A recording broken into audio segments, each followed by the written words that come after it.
যখন আব্দুল্লাহকে কোনো মতেই রাজি করানো যাচ্ছে না, ফাতেমা বিনতে মুররা বলল, তাহলে একবারের মতো আমি তোমাকে জিনার অফার দিতেছি, আমার সাথে জিনা করো।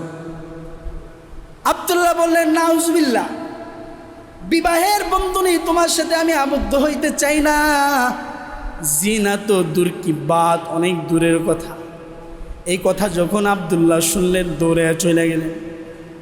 কিছু সময় পরে আল্লাহ নবীর বাবাকে যখন ওনার মা আমেনার সাথে বিবাহ বন্ধনে আবদ্ধ করলেন, আব্দুল্লাহ বাসর রাত পার করল। মহরে নবুয়তের চিহ্নটা, নূরটা যখন বাসর রাতের পরে মা আমেনার সাথে রাত্রি যাপনের মাধ্যমে মা আমেনার গর্বে নবীজির নূর চলে যায়। সুবহানাল্লাহ। সকালবেলা আব্দুল্লাহ যখন বের হয়, আবার দেখা হয় ফাতেমা বিনতে মুররার সাথে। আজকে ফাতেমা বিনতে মুররা তার সাথে কথা বলা তো দূরের কথা, দুইটা নজর দিয়ে তাকায়ও না।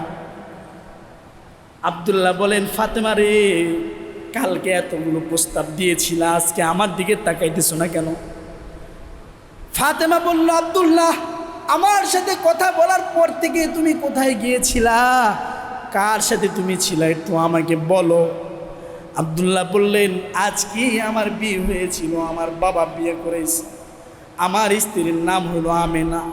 ফাতেমা বলে, আব্দুল্লাহ রে, তোমার সাথে আমার কোনো সম্পর্ক করার ইচ্ছা ছিল না। আমি যখন তাওরাত এবং ইনজিল কিতাব পড়া দেখলাম, নবী মুহাম্মদুর রাসূলুল্লাহ সাল্লাল্লাহু আলাইহি ওয়াসাল্লামের আগমনের সময় আসছে। তার বাবা আব্দুল্লাহর কপালের মধ্যে নবীজির নূর থাকবে। এই সহবাসের মাধ্যমে নূরটা যার গর্ভে যাবে, তার গর্ভে নবী মুহাম্মদ আসবে।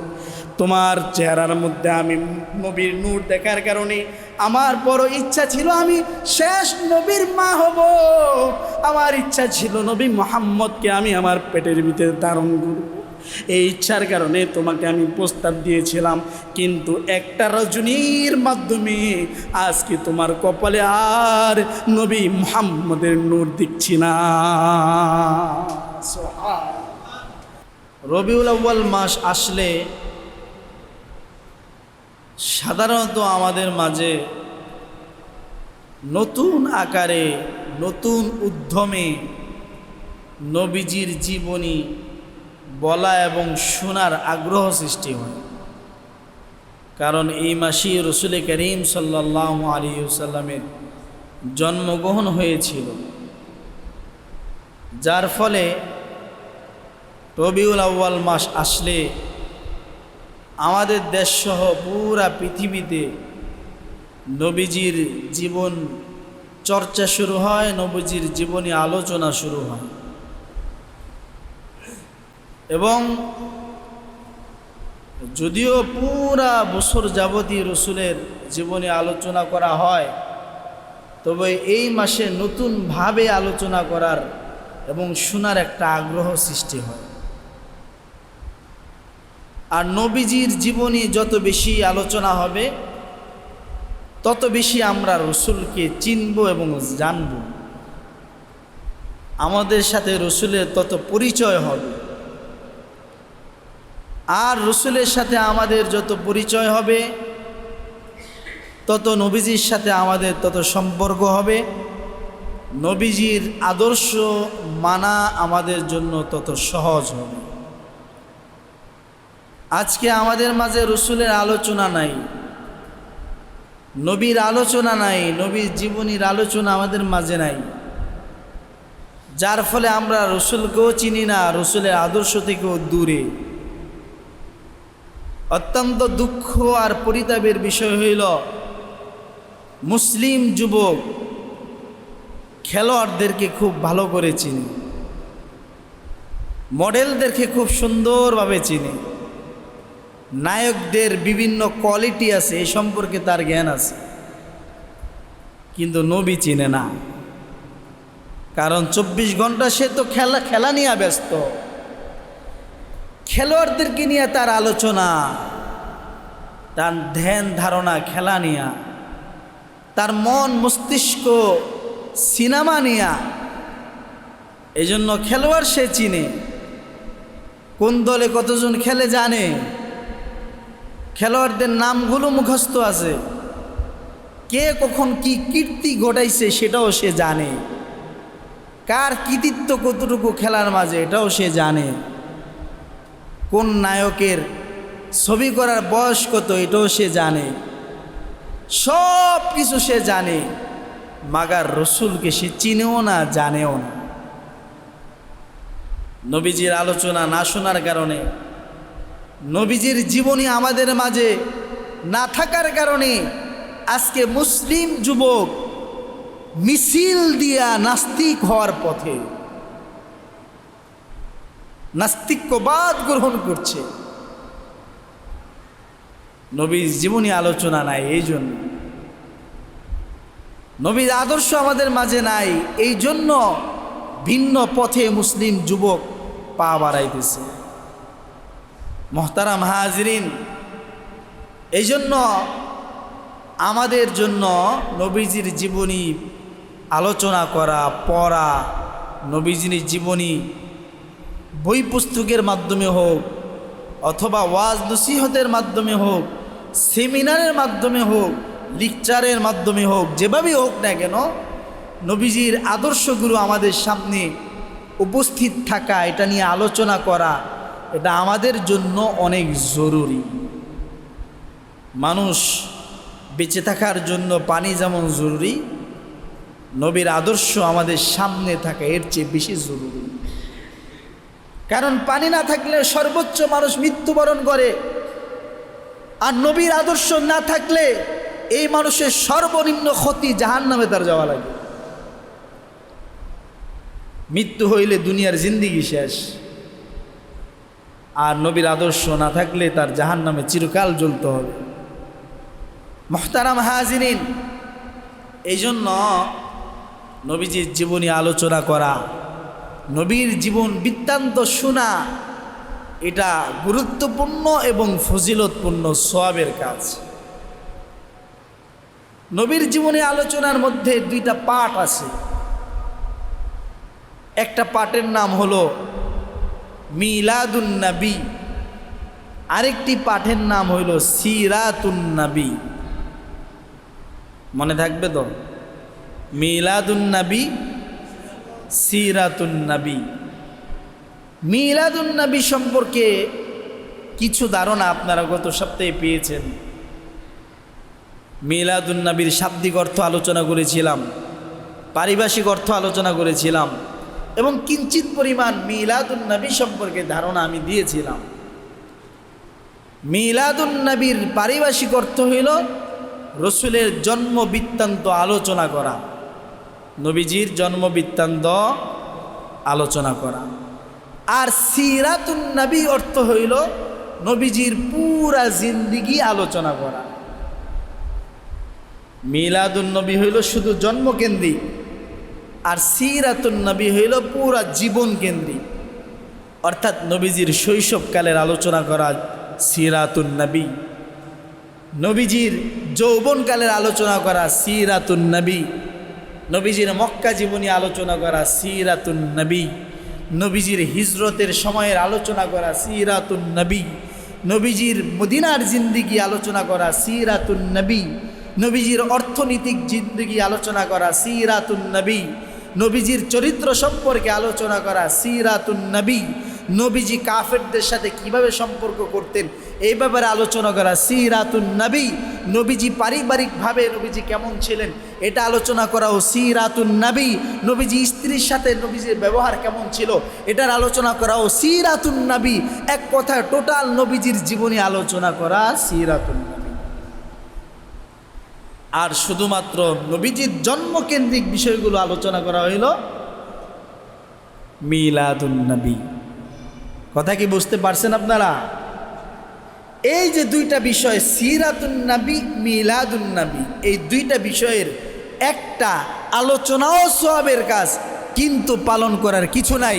আরেকটা আলোচনা সওয়াবের কাজ, পালন করাও সওয়াবের কাজ।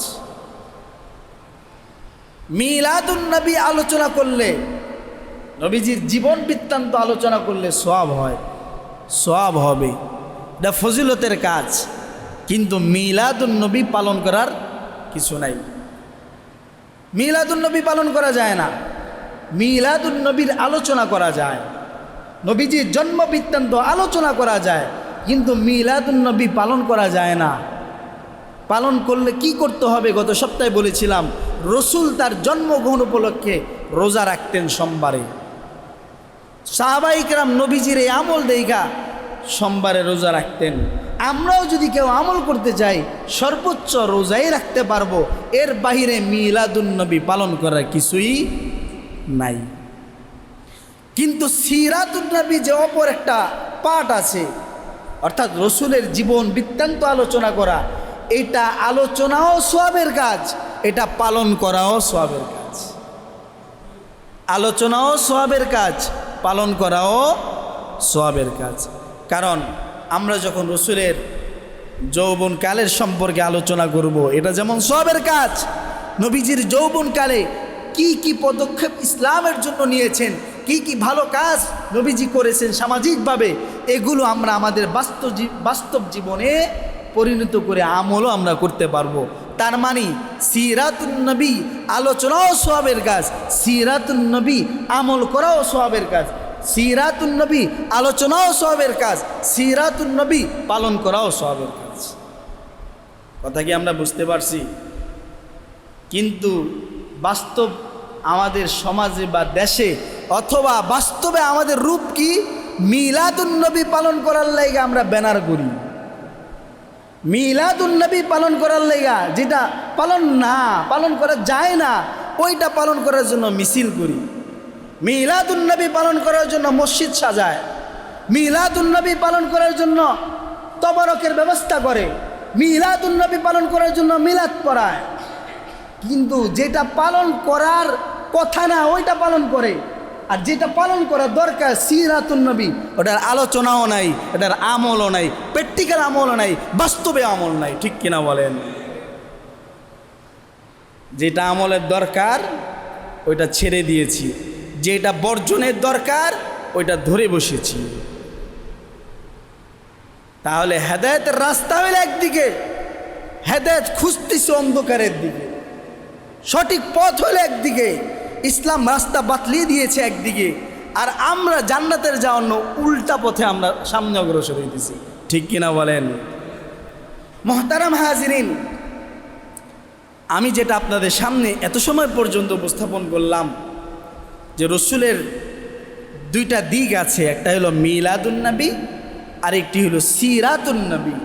দোনোটি বিষয়ে আলোচনা সওয়াবের কাজ, দোনোটা বিষয়ে আলোচনা ভালো, তবে আমলের বিষয় হইল সিরাতুন্নবী, পালন করার বিষয় সিরাতুন্নবী। মিলাদুন্নবী পালন করার কিছুই আমরা ইসলামে পাই না, নবীজির মাঝেও পাই না, সাহাবায়ে কেরামের মাঝেও পাই না, তাবিঈনদের মাঝেও পাই না, এমনকি হক্কানি আউলিয়াদের মাঝেও পাই না।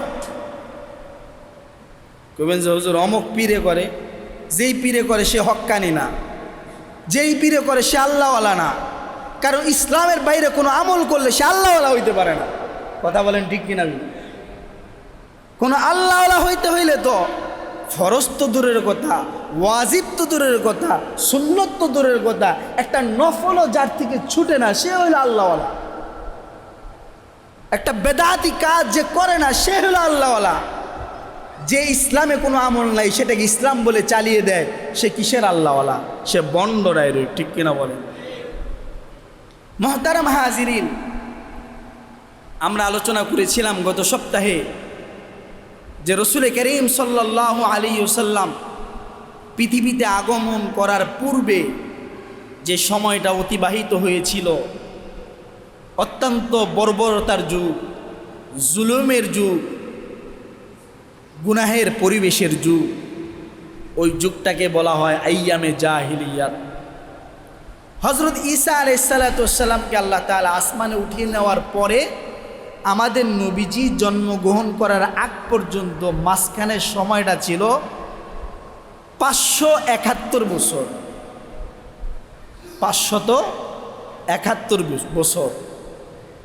বিভিন্ন নবীর জীবনীর মধ্যে আপনারা বিশুদ্ধভাবে এগুলো পাবেন।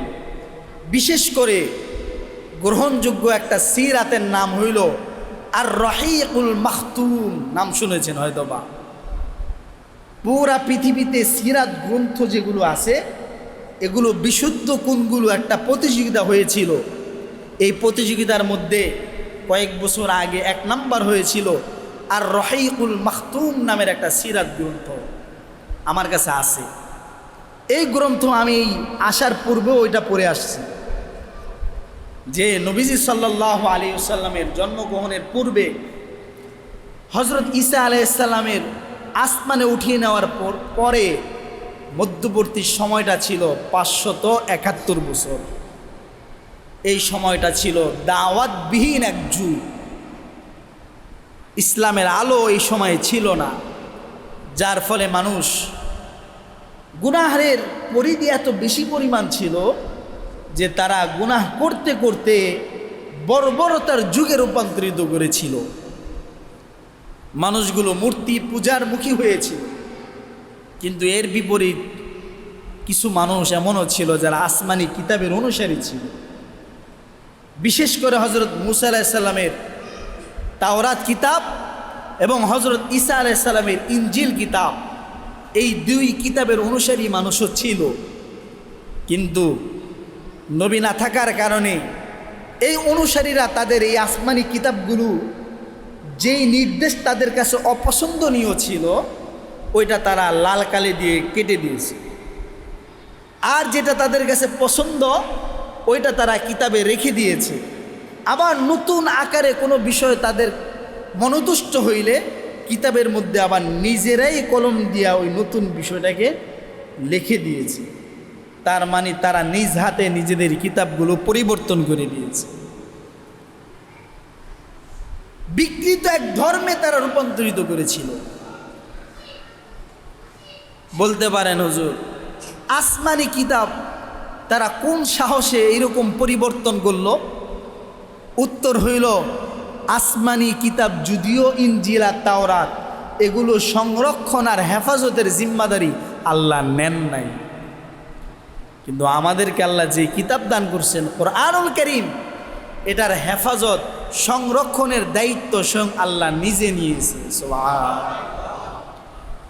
ইন্না নাহনু নাযালনা যিকরা ওয়া ইন্না লাহু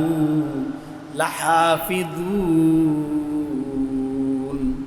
আল্লাহ তাআলা বলেন যে কোরআন আমি নিজে নাজিল করছি, আর এই কোরআনের সংরক্ষণ আর হেফাজতের দায়িত্ব আমি আল্লাহ।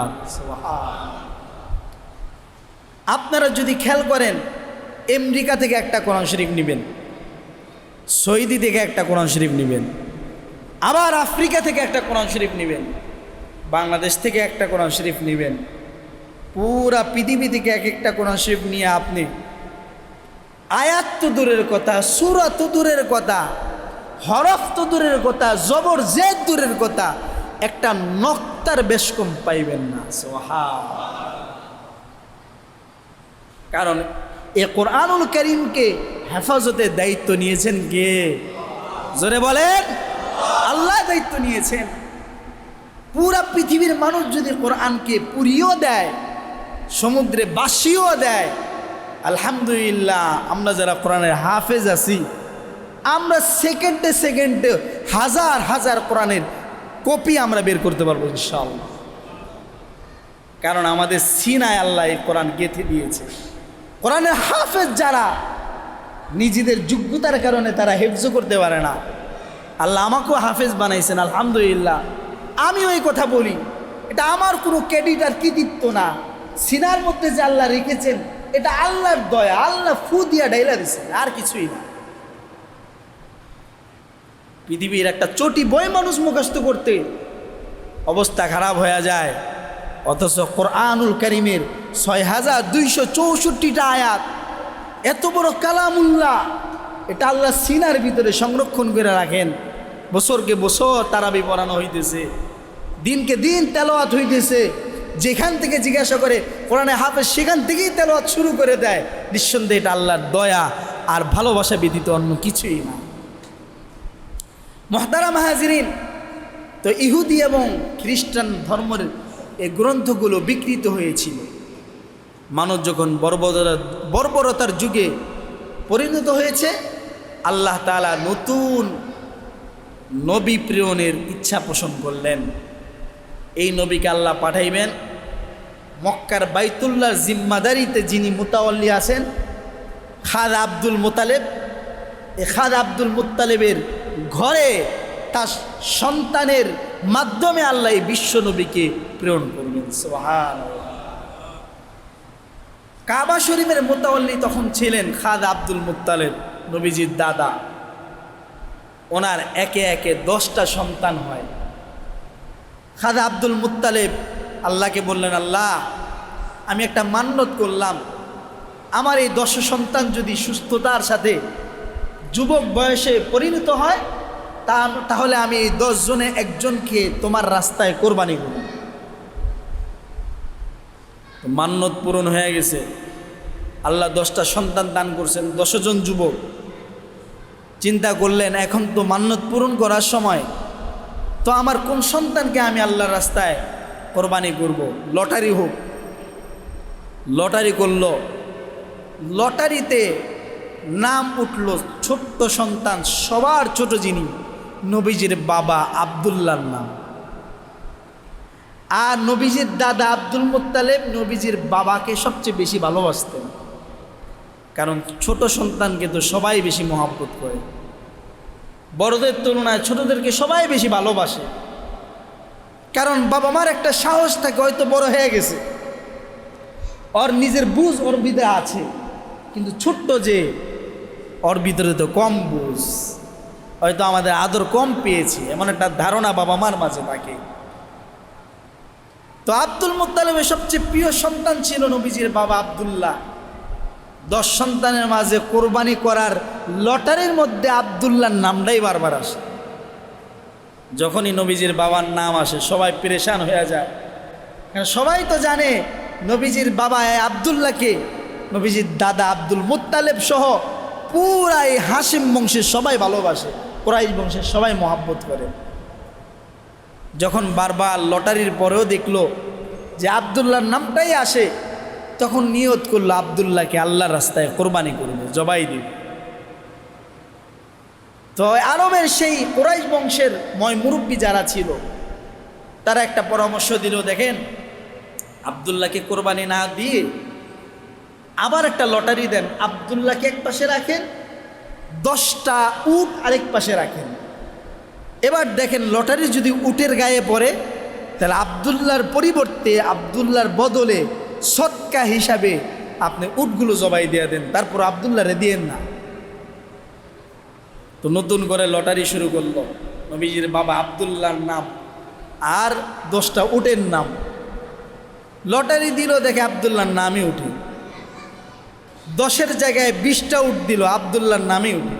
50, 60, 70, 80, 90 পর্যন্ত নবীজির বাবা আব্দুল্লাহর নামটাই বারবার উঠে। যখন 100 উট রাখলেন এক পাশে, আরেক পাশে নবীজির বাবা দাঁড়িয়ে আছে, শেষবারের মতো লটারি দিল, তখন আব্দুল্লাহর পরিবর্তে 100 উটের লটারিতে নাম আসে। সুবহানাল্লাহ। আরে এটা তো আল্লাহর নীলা খেলা। আব্দুল্লাহরে যদি কোরবানি করে তাহলে নবী মুহাম্মদ আসবে কিভাবে? এটা আল্লাহ তাআলা আমাদের প্রিয় নবীর বাবার মাধ্যমে 100 উট আল্লাহর রাস্তায় কোরবানি করা একটা তরিকা বের করল। নবীজির দাদা আব্দুল মুত্তালিব 100 উট জবাই দিয়ে দিল, মানুষের মাঝে বিলি করে দিল, আর বেঁচে গেলেন নবীজির বাবা আব্দুল্লাহ। চিন্তা করলেন এত বড় মুসিবত থেকে যেহেতু আল্লাহ বাঁচাইছে, দেরি করুন না, তোরে বিয়া করায় দিন।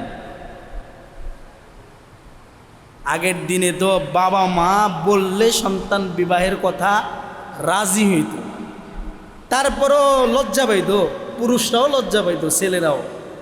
ঠিক কিনা বলেন? বাবা মা বলার আগে তো এই সন্তান কোনোদিন বিবাহের কথা মুখে উচ্চারণ করতেও লজ্জাবোধ করত, বাপ মা বলার পরও লজ্জা পাইত, দূরে সেরা যেত, মুখ লুকাইয়া ফেলত। ঠিক কিনা বলেন? তো নবীজির দাদা আব্দুল মুত্তালিব যখন নবীজির বাবা আব্দুল্লাহকে বিবাহ করাইতে চাইলেন, বাবার নির্দেশ পালন করার জন্য রাজি হয়ে গেল। কোথায় বিবাহ করাবে?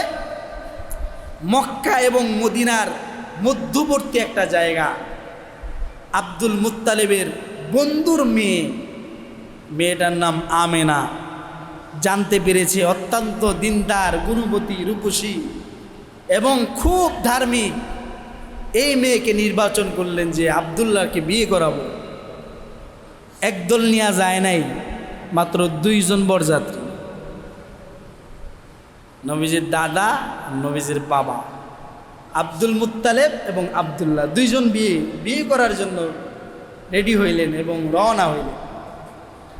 এখান থেকে আমাদের একটা বুঝ দরকার, ইসলাম যদি আমরা এখানে আনি, ইসলাম বলে মেয়ের বাড়িতে কোনো অনুষ্ঠান হবে না, মেয়ের বাবার কোনো খরচ নাই, বরঞ্চ ছেলেরা তার সাধ্য অনুযায়ী খাওয়াবে। এটা ইসলাম বলে। আমরা আমাদের সমাজে কি করি, ছেলের বাড়িতে যদি 100 জন যায়, তাহলে ওরা বইলা দেয় যে আমরা মেয়ের বাড়িতে যাবো 200 জন। কথা কন ঠিক না বেটি? হ্যাঁ, যদি 200 জন এই মেয়ের ফ্যামিলিটা সামলাইতে না পারে, নিষেধ করে, তাইলে বলে বিয়েই হবে না। আপনি আমাদের সম্মান করতে পারবেন না, কিসের বিয়ে আপনাদের সাথে? বলে কিনা বলেন? কথা বলেন, চুপ করে রয়েছেন কে? এটা হইতেছে না? এই মেয়েটাকে যে জন্মগ্রহণের পর থেকে বালিকা হওয়ার আগ পর্যন্ত লালন পালন করে তাকে বড় করে আপনার হাতে তুলে দিলেন, এইটাই তো আপনার সবচেয়ে বড় নেয়ামত। আবার কোন মুখে নির্লজ্জের মতো তার বাবাকে এত বড় পেরেশানির মধ্যে আপনারা ফেলান? কোন মুখে আবার জিনিসপত্রগুলো দেওয়ার জন্য বাহানা করেন? কোন মুখে? এটা এই জন্যই তো সংসারগুলো টিকতেছে না, বরকত হইতেছে না।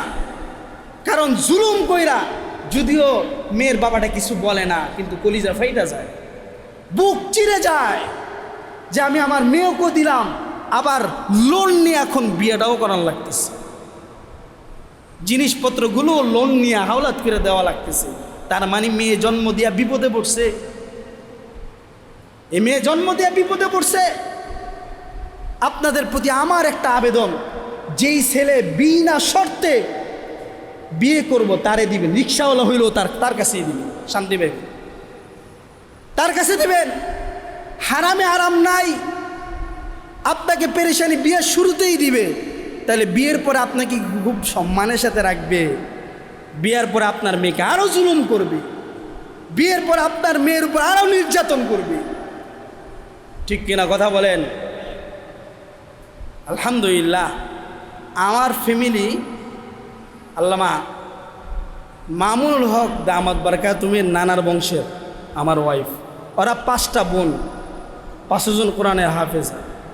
5 বোনরে বিয়ে দিছে, আমার শ্বশুর সুতাও দেওয়া লাগে না। 5টা মেয়ে উনি বিয়ে দিয়েছেন, সুতাও দেওয়া লাগে না। মুহতারাম হাজিরিন, সমাজের বাস্তব চিত্র এটা না? কথা বলেন, এটাই তো। মেয়ের বাড়িতে কোনো খরচ হবে না। যদি সাধ্য থাকে তাহলে ছেলের বাড়ি ছেলে যতটুকু পারে করবে। আর রাসূল করিম সাল্লাল্লাহু আলাইহি ওয়াসাল্লাম বলেন, যেই বিয়েতে অল্প খরচ ওই বিয়েতে বরকত। নবীজি বলেন, হাদিস শরীফের মধ্যে নবীজি বলেন, যেই বিয়েতে কম খরচ ওই বিয়েতে কি বরকত। আমি বিয়ে করছি 2017-তে, আমার খরচ হয়েছে 45,000 টাকা। কত খরচ? আমার 45,000 টাকা খরচ করে বিয়ে করছি। আপনার বরকত তো মূল বিষয়, ইসলাম তো মূল বিষয়। মুসলিম হয়ে যদি সব কাফেরদের রীতিনীতি গ্রহণ করেন, গান বাজনা করেন, খাওনগুলো সব নষ্ট করেন, এগুলো অপচয় করেন, তাহলে আপনার এই বিয়ে তো প্রথমেই শেষ। বুঝতে রাখেন, আপনি আমার বিরুদ্ধে কিছু বলতে পারেন, আমাকে আপনার পছন্দ না হইতে পারে, আমি বিশুদ্ধ কথাগুলো বলে যাই। যেই বিয়েতে গান বাজনা হবে, যেই বিয়েতে ঢোল তবলা হবে, যেই বিয়েতে ডেস্ক বাজানো হবে, আমি বলে দেই ওই বিয়ের বরকত নগদ ধ্বংস, টিকবে না বিয়ে। ওই বিয়ের বরকত নগদ ধ্বংস হয়ে যাবে, ওটা টিকবে না। আপনি কোটি টাকা খরচ করে বিয়ে দিতে পারেন, জাকজমক করে বিয়ে দিতে পারেন, আল্লাহর রহমত আর বরকত আপনার ছেলে অথবা মেয়ের বিয়ের মধ্যে বরকত থাকবে না। করেন আপনি, করেন, কি ফায়দা আপনার ডেস্ক বাজায়া? বরকত নষ্ট করে আপনি মুসলিম তো কোন মুখে আপনি এখানে শয়তানের মেলাগুলো আপনি জমান? হ্যাঁ, আপনি না মুসলিম, কাজীর মাধ্যমে বিয়া দিতেছেন, খুতবা পইরা বিয়াগুলো হইতেছে, দোয়ার মাধ্যমে বরকতের জন্য দোয়া হইতেছে, অথচ আপনি আপনার বিয়েটা পুরা নষ্ট করে দিলেন গান বাজনা করে ডেক্স বাজায়া। বলবেন পোলামান তো করবই, বলে না পোলামান তো করবই। এই মিয়া, পোলাপান যদি আপনার হাত ধরে জাহান্নামে নেয়, আগুনের মধ্যে ঢুকায়, আপনি তখন বলবেন পোলামান তো আগুনে ঢুকাইবই, তখন বলবেন আপনি? কথা বলেন। তাহলে কি পোলাপান জন্ম দিলেন যে পোলাপান আপনাকে আগুনের মধ্যে ঢুকাইতে চায়, যেই পোলাপান আপনার মেয়ের বিয়ের বরকত নষ্ট করে দিতে চায়? এগুলোকে আপনি সৎ পোলাপান বানাইলেন, নেক পোলাপান বানাইলেন, না বৎকার বানাইলেন? আপনি রাগ হইছেন? রাগ হইছেন? হন, একটু রাগ হইয়া নিয়ত করেন যে হুজুর যেহেতু বিশুদ্ধ কথাগুলো বলছে, কোরআনে দিয়েছে, মানবো ইনশাল্লাহ। কি মানা যাবে তো ইনশাল্লাহ? মানা যাবে ইনশাল্লাহ। মোহতারাম হাজিরিন, এই আপনারাই অনলাইন সার্চ দেন, বাংলাদেশের বর্তমানে কয় % সংসার টিকে আছে আর ধ্বংস হইতেছে, তালাক হইতেছে। আপনারা এগুলো বেশি জানবেন না, আমরা জানি। প্রতিদিন তালাকের মাসালা আসে আমাদের কাছে, বাংলাদেশের ভিন্ন প্রান্ত থেকে ফোন দিয়ে আমাদের কাছে তালাকের মাসালা। হুজুর মাইরা দিছি দিনটা, মাম রাগের মাথায় তো তালাক হইছে জিগায়। তা আমি বলি, তালাক কি কেউ খুশি হয়ে দেয়? তালাক কি কেউ সন্তুষ্ট হয়ে দেয় যে I love you 1, I love you 2 এটা কয়? তালাক তো রাগের মাথায় দেয়, আর তালাক তো রাগের মাথায় হয়। ঠিক কিনা বলেন? ঠিক কিনা বলেন? সমাজে জারদ সন্তান বেড়ে গেছে, তালাক হইয়া 3 তালাক হইয়া এবার আবার কয় আমরা মিল্লা গেছি 2 জন, মানে হালাল হয়ে গেছে। অথচ জিনা হইতেছে, এই সংসার থেকে যত সন্তান জন্ম নিতেছে সব হারামজাদা হইতেছে, সব হারামজাদা তৈরি হইতেছে। কারণ তালাকের মাধ্যমে বিবাহ বিচ্ছেদ। এখন তো স্বামী স্ত্রীর সম্পর্ক নাই, রাগের মাথায় তালাক দিছে। আরে মগা, তালাক তো রাগের মাথায় দেয়। তালাক কি খুশি হয়ে কেউ দেয়? তালাকের মাসালা এমন, যদি কেউ একা একা খালি ময়দান, কেউ নাই, আসমানের দিকে তাকাও, যেদিকে তাকাও, কইলেও বোঝে আমার বোরে তালাক শেষ।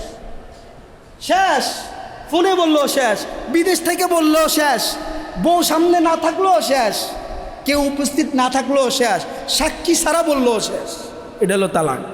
ইসলামের তালাক আর আজাদ করা এই দুটো একদম সহজ, বললেই হয়ে যায়। বিয়া যেমন সহজ, আপনি 2 জন সাক্ষী রেখা কইলে হইব মায়ের বাপরে আমি আপনার মেয়ে নিতে চাই, মায়ের বাপ কইলো দিয়ে দিলাম, শেষ বিয়া, আর কিচ্ছু লাগবে না। খুতবা যদি নাও পড়েন তাও বিয়া হয়ে গেছে। আপনারা চিন্তা করেন কি অবস্থা সমাজের। তো আবদুল্লাহকে বললেন যে চলো বিয়া করাবো তোমারে, আমার বন্ধুর মেয়েরে। চলেন, আবদুল্লাহকে নিয়ে বিয়া করাইতে যাইতেছে। প্রতিমধ্যে একটা মেয়ে, নাম হইল ফাতেমা বিনতে মুর্রা। কি নাম মনে রাখেন? নাম কি? ফাতেমা বিনতে মুর্রা, অবিবাহিত কুমারী মেয়ে। এই মেয়েটাও খুব দিনদার, তাওরাত এবং ইনজিল কিতাব নিয়মিত পড়ে। এই মেয়েটা জানতে পারছে যে এখন শেষ নবী মুহাম্মদের জন্মগ্রহণের সময় আসছে, এবং তার বাবার কপালে এই শেষ নবী মুহাম্মদের একটা নূর তার কপালে থাকবে, তার বাবার কপালে। তার বাবার নাম হবে আব্দুল্লাহ। যাই না, সে অপেক্ষা করতেছে এই রাস্তায় পাওয়া যাবে। ঠিক নবীজির বাবাকে পেয়ে গেছে। আর এই ফাতেমা বিনতে মুর্রা তাকায় দেখে নবীজির নবুয়তের একটা নূর আব্দুল্লাহর এই কপালে ঝিকমিক করতেছে। সুবহানাল্লাহ কন্যা। এই ফাতেমা বিনতে মুর্রা বলল, দেখো আমি তোমারে বিবাহ করতে চাই, 100 উট তোমাকে দিব। তো আব্দুল্লাহ বললেন, দেখো আমি আমার বাবা মার পরামর্শ ছাড়া কাজ করি না। আমার আব্বা আমার বিয়ে করে আনছে, কোথায় করবে আমি জানিও না, মেয়েও দেখি নাই। আব্বা যেখানে বলবে সেখানেই করব। আর বর্তমানে কি হয়, একটা পার্কে থেকে পছন্দ করে দেখাই না লাল চামড়া, আব্বা আম্মারে প্রেশার দিতে থেকে বিয়ে করা, নাহলে আমি বিষ খাবো। কথা কন, জোরে কন। বিয়া করা, নাহলে কিন্তু আমি ফাঁসি দিব। বলে কিনা বলেন? বলে কিনা? দোষকার? হ্যাঁ জোরে কন। সবাই রাগ হইতেছেন, বাবা মার দোষ। কবেন হুজুর কই দোষ? ছেলে না দেখাইলো আর প্রেশার দিতেছে, বাবা মা কি করছে? ওই ছেলের পার্ক পর্যন্ত যাওয়ার সুযোগ দিলেন কেন? ঠিক কিনা বলেন? ওই ছেলের মনোভাব আপনি পার্ক পর্যন্ত নিলেন কেন? ওকে দিনদার কেন বানাইলেন না? ওকে আল্লাহওয়ালা কেন বানাইলেন না? নামাজি কেন বানাইলেন না? দিন কেন শিখাইলেন না? এই জন্য তো আজকে আপনি মুসিবতে আছেন, ঠিক কিনা বলেন? ফাতেমা বিনতে মুর্রা নবীজির বাবা আব্দুল্লাহকে বলে, আব্দুল্লাহ, আমি তোমারে বিবাহ করতে চাই, বিনিময়ে তোমাকে 100 উট দিব। আব্দুল্লাহ বললেন, আমার বাবা যেখানে বিয়ে দিবে ওইখানে আমি বিয়ে করব। যখন আব্দুল্লাহকে কোনো মতেই রাজি করানো যাচ্ছে না, ফাতেমা বিনতে মুর্রা বলল, তাহলে একবারের মতো আমি তোমাকে জিনার অফার দিতেছি, আমার সাথে জিনা করো। আব্দুল্লাহ বললেন, নাউজুবিল্লাহ, বিবাহের বন্ধনে তোমার সাথে আমি আবদ্ধ হইতে চাই না। জিনা তো দূর কি বাত, অনেক দূরের কথা। এই কথা যখন আব্দুল্লাহ শুনলেন, দৌড়ে চলে গেলেন। কিছু সময় পরে আল্লাহ নবীর বাবাকে যখন ওনার মা আমেনার সাথে বিবাহ বন্ধনে আবদ্ধ করলেন, আব্দুল্লাহ বাসর রাত পার করল। মহরে নবুয়তের চিহ্নটা, নূরটা যখন বাসর রাতের পরে মা আমিনার সাথে রাত্রি যাপনের মাধ্যমে মা আমিনার গর্বে নবীজির নূর চলে যায়। সুবহানাল্লাহ।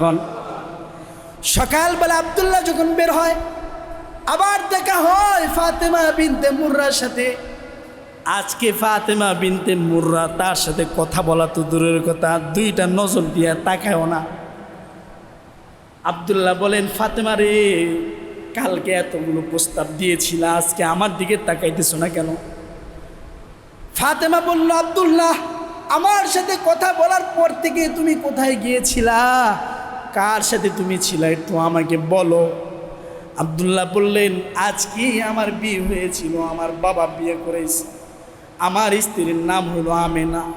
ফাতেমা বলে, আব্দুল্লাহ রে, তোমার সাথে আমার কোনো সম্পর্ক করার ইচ্ছা ছিল না।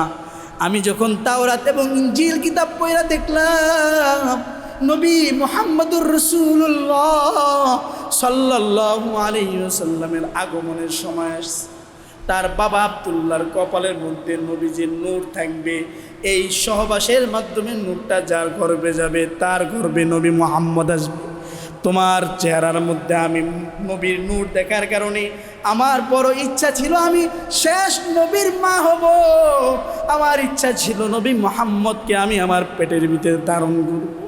এই ইচ্ছার কারণে তোমাকে আমি প্রস্তাব দিয়েছিলাম, কিন্তু একটা রজনীর মাধ্যমে আজকে তোমার কপালে আর নবী মুহাম্মদের নূর দেখছি না। আল্লাহ নবী সাল্লাল্লাহু আলাইহি ওয়াসাল্লাম মা আমিনার গর্ভে চলে আসলেন। নবীজির মাকে নিয়ে মক্কা নগরীতে চলে আসা হয়েছে।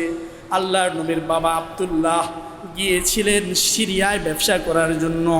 আসার পথে অসুস্থ হয়ে নবীজি পৃথিবীতে আগমনের পূর্বে নবীজির প্রিয়তম বাবা ইয়াসরিফ তথা মদিনাতুল মুনাওয়ারা ইন্তেকাল করে। নবীজির বাবা আব্দুল্লাহ চলে যায়। নবীজি গর্বে আসছে মাত্র, এখনও পৃথিবীতে আসে নাই। তার মানে নবীজির চিরজীবনের জন্য মাথার উপরে সবচেয়ে বড় ছায়া, যে ছায়া এবং বটগাছ থাকে বাবা, সে বাবার আদর স্নেহ ভালোবাসা আর বাবার মায়াবী চেহারা দেখা থেকে চিরজীবনের জন্য আল্লাহ রসুল বঞ্চিত হয়ে গেল। এই হলো রসুলের জীবনীর জন্মগ্রহণের আগের আলোচনা। এখান থেকে আমরা প্রতিটি পরতে পরতে অনেক কিছু শিখতে পারি, বুঝতে পারি যে একজন ইহুদি মেয়ে হওয়ার পরেও ফাতেমা বিনতে মুর্রা নবীর নূর কপালে দেখা নূরের প্রতি আগ্রহ হয়েছে। এই জামানায় তো নবীর নূর পাওয়া যাবে না, যাবে নবী আর আসবে না, তবে নবীর কিছু ওয়ারিশ এই জামানায় থাকবে, যারা নবীওয়ালা বাতলানো পথে মানুষকে ডাকবে, নবীওয়ালা কথা যারা বলবে। নবী যেমন বিশুদ্ধ কথা বলার কারণে কাফেরদের রোলার শোনে পড়ে গেছিল, শত্রুতামির মধ্যে পড়ছে, এরপরে ইহুদিদের শত্রুতামির মধ্যে পড়ছে, মুনাফিকদের শত্রুতামির মধ্যে পড়ছে। মুসলমান নামধারী মুনাফিকরাও নবীজির ক্ষতি করছে হক কথা বলার কারণে। ঠিক নবীজির কিছু ওয়ারিশ এই জামানাও থাকবে, হাজার ওয়ারিশের মধ্যে মুক্তার মতো জলমল করবে। তারাও ডানে বামে সামনে পিছনে না তাকায়া নবীজির এই বিশুদ্ধ দিনকে মানুষের সামনে উপস্থাপন করতে যাবে। এই উপস্থাপন করার জন্য কারো গায়ে লাগবে, কারোর বুকে লাগবে, কারো আখলাকে লাগবে, নিজে তাকে শত্রু মনে করবে। কিন্তু শুনেন, নবীর ওয়ারিসরা যারা বিশুদ্ধ কথা বলে, কাউকে পরোয়া করে না, তারা বিশুদ্ধ কথা বলে আপনাদের কল্যাণের জন্য। ঠিক কিনা বলেন? ঠিক কিনা বলেন? আজকে যে আলোচনাগুলো হয়েছে, এটা কি কাউকে টার্গেট করা হয়েছে?